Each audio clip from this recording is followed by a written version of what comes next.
So Chris Chapman, welcome to the Bradford Bulls. First of all, just tell us how this move came about as you're coming on board as the strength and conditioning coach for the academy. Yeah, so obviously saw the advertisement up. I were in a transition in my career as well.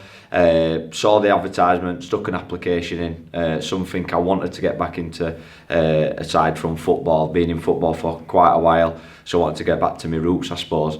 Obviously put the application in, got the interview, and then kind of Adam and Lee wanted me there and then really. So that's how it came about, and then here I am. So coming to work as part of quite a high performance sort of academy system as well. There might be younger players, but they're certainly quality players.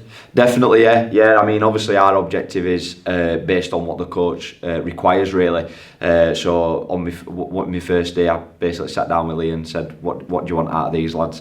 Obviously he's got a development focus which is excellent, but also we want to build them strong, fast, powerful, but also looking at that rehabilitation side of things as well, which is where Aaron comes into play.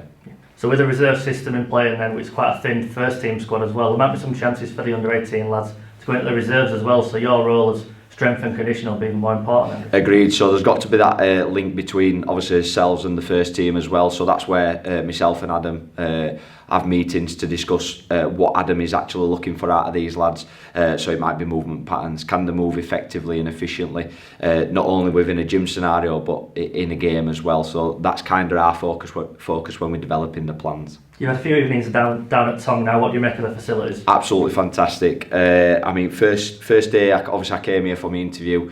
As soon as I walked through the door, it's one of the best facilities I've worked in really. It's got absolutely everything you need, and you kind of world's your oyster really.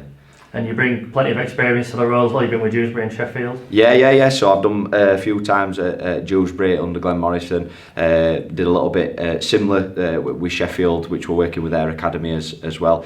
And then I've dabbled in athletics, football as well. And I'm currently personal training as well as obviously this as well.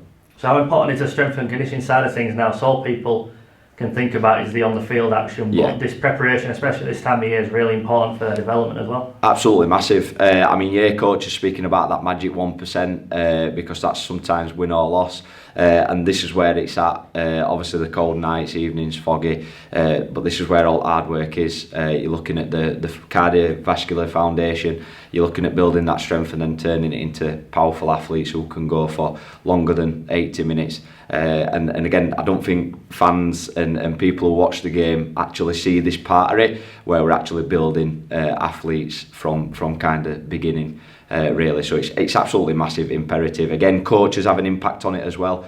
So they're looking at different methods, different ways that we can get that extra 1% on these lads. And what does it mean for you to be working for the Bradford Bulls? Absolutely, the world. I'm actually a Bradford supporter, so it was kind of one of them no-brainers for me. When Adam rung me up, I was over the moon, to be honest. Obviously, once I saw facilities, everything like that, looked at what the kind of club philosophy was, and straight away, it was definitely a no-brainer at all.